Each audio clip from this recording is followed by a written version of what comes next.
could have a sexually transmitted disease right now and not even know it. Sometimes that's how HPV works. HPV stands for human papillomavirus, and at least half of all sexually active people will have it at some time in their lives. Some symptoms of HPV include cervical cancer, other cancers of the genitals, and genital warts.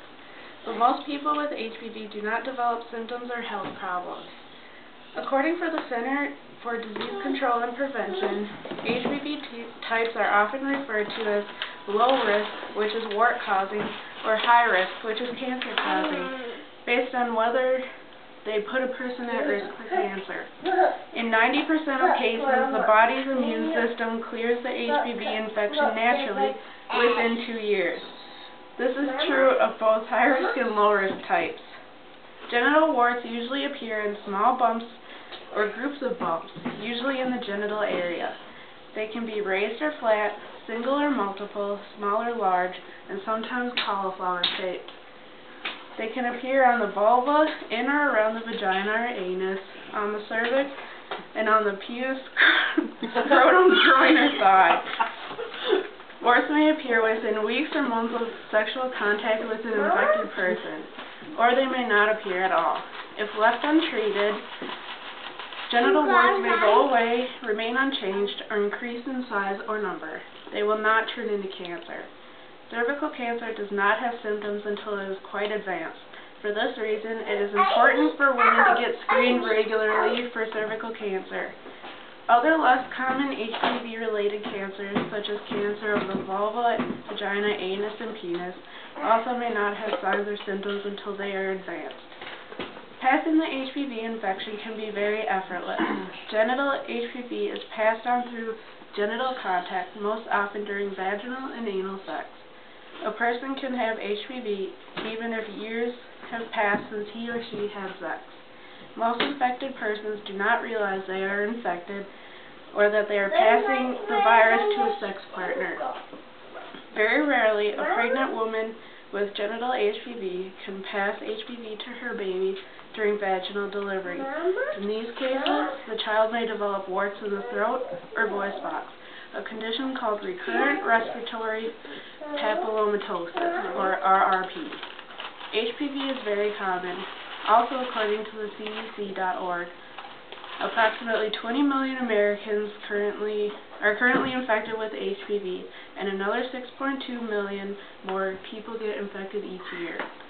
About 1% of sexually active adults in the U.S. have genital warts at any time.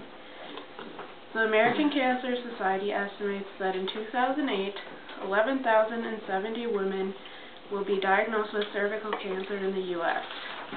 As for preventing HPV, the Center of Disease Control and Prevention suggests getting the FDA-approved vaccine called Gardasil. The vaccine is recommended for 11 and 12-year-old girls. It is also recommended for girls and women aged 13 through 26 who have not been vaccinated or completed the vaccine series.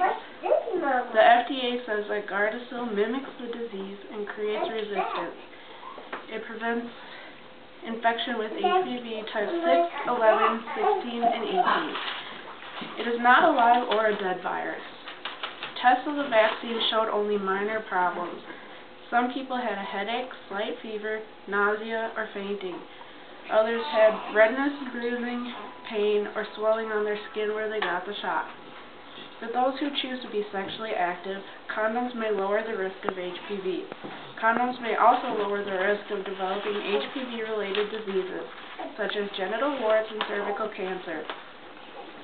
But HPV can infect areas that are not covered by a condom, so condoms may not fully protect against HPV. So the only sure way to prevent HPV is to avoid all sexual activity. There are important steps girls and women can take to prevent cervical cancer. The HPV vaccine can protect against most cervical cancers. Cervical cancer can also be prevented with routine cervical cancer screening and follow-up of abnormal results. The Pap test can identify abnormal or precancerous changes in the cervix so that they can be removed before cancer develops. An HPV DNA test, which can find high-risk HPV on a woman's cervix, may also be used with a Pap test in certain cases. The HPV test can help healthcare professionals decide if more tests or treatments are needed. Even women who got the vaccine when they were younger need regular cervical cancer screening because the vaccine does not protect against all cervical cancers. Also, according to the Wikipedia page on HPV, it states that carcinogens, which is any substance, radionuclide, or radiation that is an agent directly involved in the promotion of cancer, from tobacco and secondhand smoke, are concentrated in the cervix, increasing rate of dysplasia by 4 to 5 times, and doubling risk of cervical cancer. This means if you are diagnosed with HPV, smoking cessation would be very beneficial. The HPV test on the market is only used as part of cervical cancer screening. There is no general test for men or women to check one's overall HPV status. HPV usually goes away on its own without causing health problems. So an HPV infection that is found today will most likely not be there in a year or two from now. For this reason, there is no need to be tested just to find out if you have HPV now. However, you should get tested for signs of disease that HPV can cause, such as cervical cancer.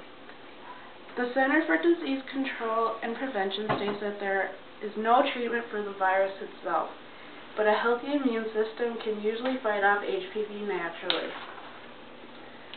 Though it may seem that HPV only affects women, it can also infect men.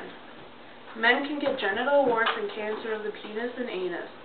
This is why CDC.org suggests yearly anal pap tests for gay and bisexual men and for HIV-positive persons because anal cancer is more common in these populations.